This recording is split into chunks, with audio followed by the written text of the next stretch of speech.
because of all those outstanding contributions to the field, I would like to present Julie with our Honoree Award this year. So come on up, Julie.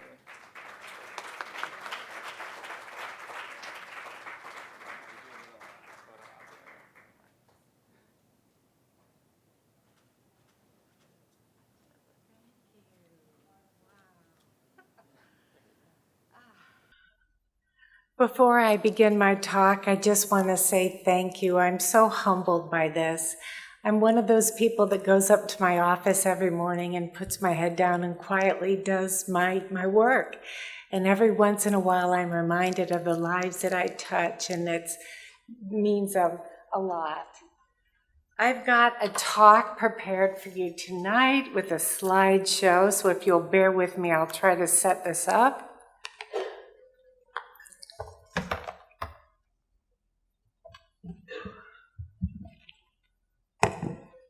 I think I need help. Am I doing all right? Yeah. Okay. And are my slides all set? Yeah. Okay. Terrific. So thank you again for this honor. I am humbled and so grateful to Sharp again naturally for the important work that you all do and for sharing the mission of Apollo Health and my nonprofit, apoe4.info. We are all brain health warriors, and this is a wonderful time to be alive. For the first time in history, we finally have hope for early stage Alzheimer's disease. My personal story is just a small part of that much larger story, but it has helped to build a clinical program that is providing a path to healing for thousands now. A little over 10 years ago, when I turned 50, there was no hope. At that time, I learned I carried 2 copies of a genetic allele called ApoE4 that put me at the highest risk of developing Alzheimer's at an even earlier age than most. That knowledge forced me to take a hard look at my own cognition, and I had to admit I wasn't doing very well. Cognitive decline comes on slowly and insidiously, and most people are not aware that it's happening, and that was true in my case. I'll share a few examples of what should have been wake-up calls to me. I remember driving home from work one day on a very familiar road, one that I'd taken thousands of times before. And I was a few blocks from home, and I looked up at the stoplight. And just for a few seconds, I had no idea of where I was. That isn't normal. Another time, I was running errands in the city where I lived for the past 20 years. And this woman came up to me in a very familiar way. She actually embraced me and began talking about her family, asking me about my family. I had no idea who she was. I just fumbled my way through that conversation. Another symptom was more subtle. I'd been an avid reader all of my adult life, reading 2-3 books a week. I read every evening. It's how I essentially put myself to sleep. And over time, I stopped reading. I could no longer hang on to the plot, the characters, the sentence I had just read. Reading for pleasure was no longer pleasurable. When I put these symptoms and many more together with my high genetic risk, I recognized I needed to do cognitive testing. And I started with online cognitive testing. And I fully expected there'd be a small deficit. I thought I might score in the 75th percentile. I finished my first test, and my score was the mid-30th percentile. I was pretty terrified, and I thought there must be some mistake. Thank you. So I repeated the cognitive testing, and I got the same score. I finally got my courage up enough to visit the most esteemed neurologist in my area. And I asked him what I could do to prevent my symptoms from getting worse. I told him about my high genetic risk. And do you want to know what he said to me 10 years ago? Good luck with that. That's all mainstream medicine had to offer. Well, I refused to believe it. I turned to the Alzheimer's Association for help, and their website informed me that Alzheimer's could not be prevented. It was untreatable, it was incurable, progressive, and fatal. As you can imagine, this was a very dark period for me. I wasn't sure that I even wanted to go on to put my family through this, to die this way. But I began to get this strong feeling in my gut that they were all wrong. At age 50, surely there was something I could do in terms of diet, lifestyle, supplements to better support my brain. Instead of preparing to die, I made the decision to live. I knew I was in the fight of my life and I needed teammates. I found others who'd also newly discovered their high genetic risk for Alzheimer's, and together we searched for answers and we created our own nonprofit, ApoE4.info. We scoured the medical literature, we consulted with experts, we ran our own N-of-1 experimentation. We did anything we could to find strategies to optimize our cognition. And over a period of a year, I slowly began implementing the strategies that I was learning about. And not only did my cognition radically improve, but so did my overall health.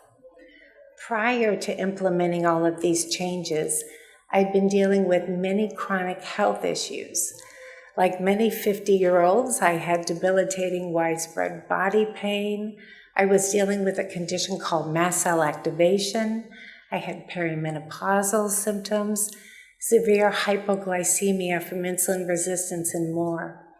And after 1 year of focusing intensely on brain health, all of these other chronic health issues had virtually disappeared. Even better, my cognitive scores had gone from the mid-30th percentile to the mid-90th percentile.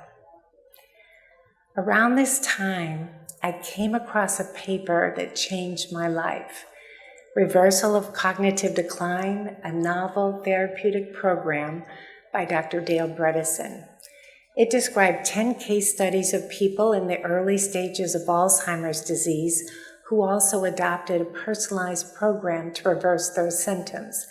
And 9 out of the 10 people who were engaged in this case study also reversed their symptoms, very dramatically, similar to the way that I had. And I was completely blown away when I recognized they were using strategies very similar to those that I had used. Just knowing that a well-respected Alzheimer's researcher believed this approach was even possible was confirmation of my healing journey. And in a much smaller way, my story is confirmation of Dr. Bredesen's approach.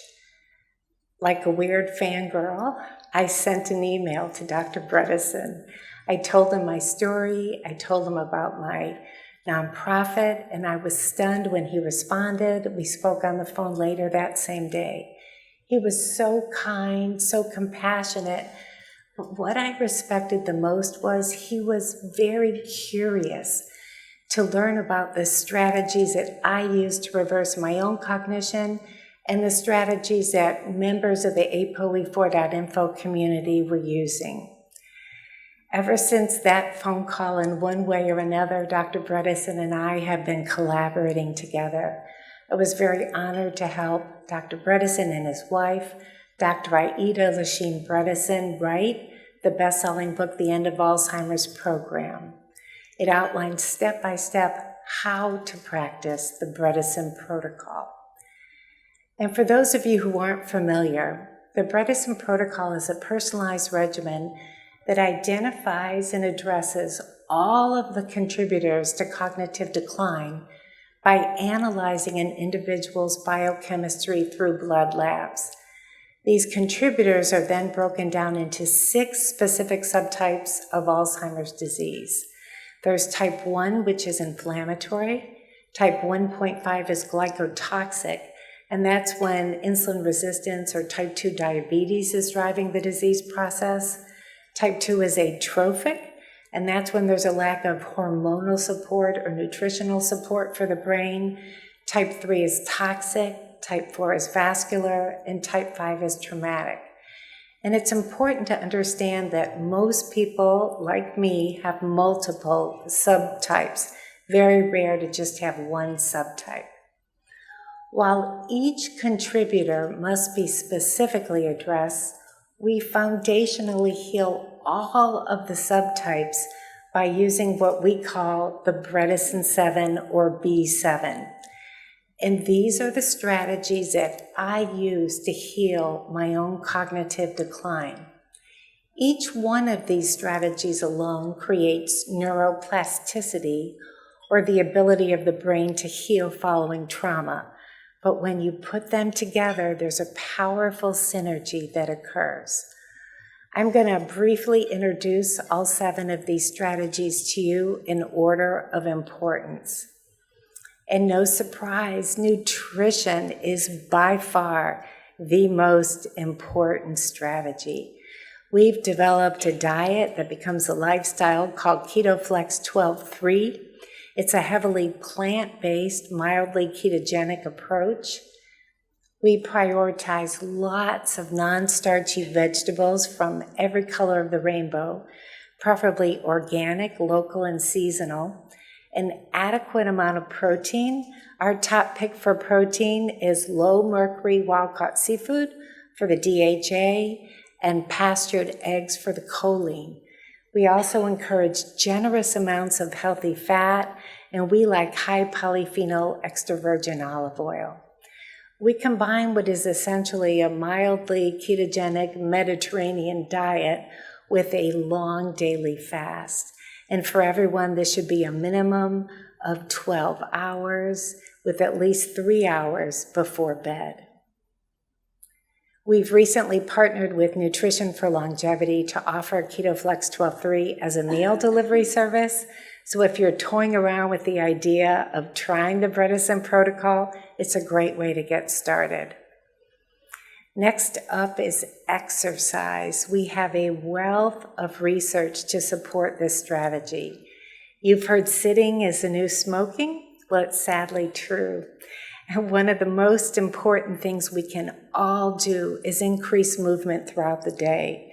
And there's so many of us, like myself, that sit behind a computer for 8 hours a day. But I'm lucky enough to be working at home, so I get up and move for 5 or 10 minutes out of every hour. I do some household chores, some yard work. Whenever I'm presented with an elevator or escalator, I take the stairs. If I'm running errands, I park as far away from my destination as possible. Look for any excuse to just increase your movement. The next most important thing we can all be doing is aerobic exercise. We want you to work up to a minimum 30-minute session. And we like to say, just take a walk outdoors every day. And if you don't like to walk, you can cycle, you can swim, you can do whatever you'd like. But there's also research showing that spending time in nature is incredibly healing. And when you're out there taking your walk as you feel able and ready, intersperse that walk with periods of running. And last but not least is strength training. Especially as we get older, strength training becomes incredibly important. We want everyone to do strength training 3 to 4 times a week. It not only independently supports brain health, it supports metabolic health and helps you prevent sarcopenia, which is a loss of muscle mass, which tends to occur with aging. And sarcopenia also tends to occur with development of Alzheimer's disease. Next up is sleep. Quality restorative sleep is critical to both preventing and healing cognitive decline. And your goal is to get 7 to 8 hours a night. It's also extremely important to rule out obstructive sleep apnea or any cause of disordered breathing. We teach folks how to check their oxygenation throughout the night, and there's several different treatments you can do if sleep apnea is found. But there is a close association between that lack of oxygen, especially when you're sleeping, and development of Alzheimer's disease. And it's super important for all of us to adopt a sleep hygiene program to help you meet your sleep goals. It's tempting to take a prescription sleep medication, but most of them are not good for brain health. So there's so many things we can do. I like to wind down before I go to bed. A few hours before bed, I kind of dim the lights and I engage in more quiet activities. I wear blue blocking glasses if I'm going to use a screen or watch TV. When I get to the bedroom, I completely darken the bedroom by putting the blinds down.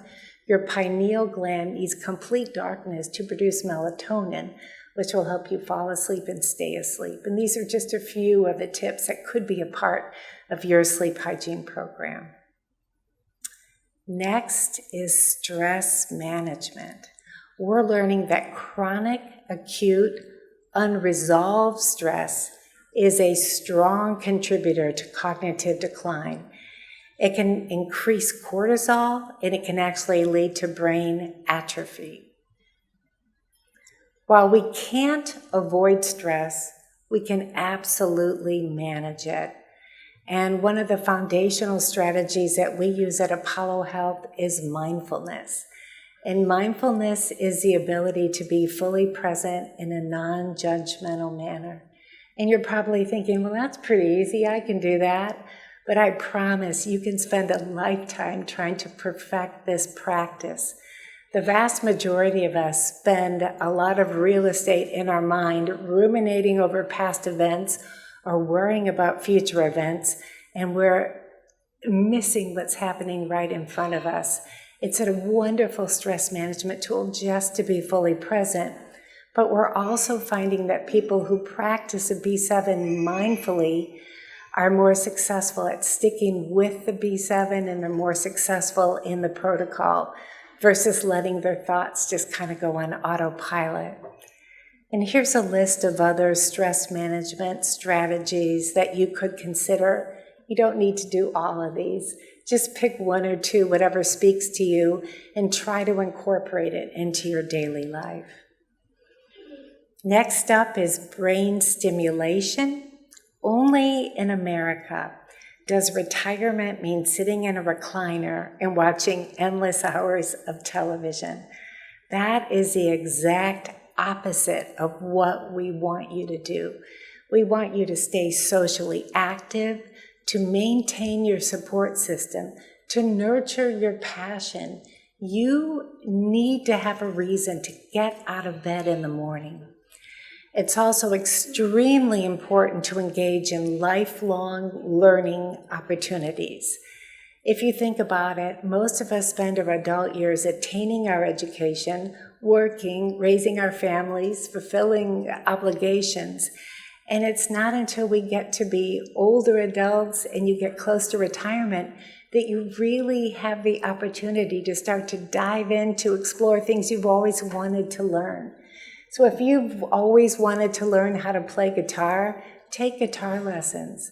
It doesn't matter if you're good or not, start a rock and roll band. If you've wanted to travel, let's say to France, learn French first. Look for anything you can to challenge your brain. And we like Brain HQ. There's a lot of science to support it, so consider brain training. We ask people to engage in 90 minutes a week. That can be 3 30-minute sessions or daily 12-minute sessions, whatever works for you. Next up is detox. And sadly, our world is becoming increasingly toxic. It's having a very detrimental effect on our overall health and our cognition. It's very important to ensure that the air you breathe, the water you drink, the food that you eat, and even any products that touch your skin are as toxin-free as possible. We're also learning that mold is a big contributor to Alzheimer's disease.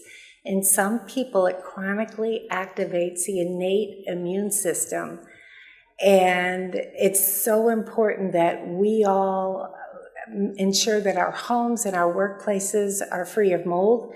If mold is found, it's very important to remediate. We're finding that over 50% of Alzheimer's cases have type 3 and more specifically mold as one of the biggest contributors. The next one is to practice good oral hygiene. Think about the proximity of your mouth to your brain. It's very close. And there's so many different conditions that can be happening in your mouth and around your mouth that can affect brain health.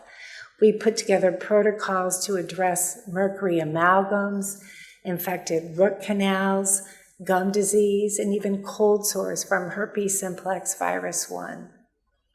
And most importantly, we're all exposed to toxins day in and day out, so we need to upregulate our body's ability to detoxify. Drink lots of clean filtered water. Eat organic cruciferous vegetables. Sweat every day, whether it's through exercise or sauna. And last up is supplements. We like to say supplements are supplemental, but they're very helpful if a specific nutrient deficiency is found. And there's patterns of nutrient deficiency that we see with Alzheimer's disease. You may initially need many supplements to optimize your biochemistry, but you can often reduce them as healing occurs. I had breakfast with Steve today, and poor guy was watching as I swallowed my 20th pill. And I think nothing of it. I've been doing it for so many years. We've recently partnered with Life Seasons to offer a supplement line. So if you're taking a lot of supplements now and you want to simplify your protocol, this Life Seasons program may be helpful. We are making progress. Whereas Alzheimer's prevention was considered impossible just 10 years ago, it's finally becoming a concept that mainstream medicine will at least acknowledge. That said, we still have miles to go and much work to do to disseminate the concept of a personalized health program for brain health to both the medical community and the public at large. We know that the Bredesen protocol works, and the earlier it's adopted, the more effective it is. We also recognize that we must continue to build evidence. We must simplify the protocol. We must make it affordable and widely accessible to everyone, and we're working on this. You may have seen the Alzheimer's Association TV commercial where they're searching for the first survivor of Alzheimer's disease so they can present him or her with a special flower. If I had waited for my special flower, I wouldn't be alive today. Weeds and wildflowers that can break through the toughest soil and their effort to live better represent my journey and the journey that we're all taking to educate the world on what it takes to prevent and reverse Alzheimer's disease. I encourage you all to use that same grit and determination that that little wildflower has to optimize your own health and your own cognition so that we can make Alzheimer's the rare disease that it should be, one person at a time. And if you'd like to learn more about the Bredesen protocol, or if you're interested in adopting a program for prevention or reversal in the early stages, please check out the Apollo Health website. You can find it at apollohealthco.com. And if anybody has any questions, I'd be happy to try to answer. Yeah. You need volunteers to help, and so can you tell us what we could do as a volunteer? Wow, that's a wonderful thing. You can volunteer for this amazing organization. They completely share the mission that Apollo Health has and my nonprofit has. If you're interested in my nonprofit, if you know you carry a copy of the ApoE4 allele, please come visit us at apoe4.info. There's so much work to do. We need to bring people together. There's this huge dichotomy right now between mainstream medicine and functional medicine, and we need to bring it together. So much of mainstream medicine has been resistant to functional medicine and adopting a protocol like this, but we have ample proof that it works. It's just a matter of starting early enough. But thank you for that question. That's very, very kind. Does anyone else have any questions? No? I think I've bored you. Thank you so much.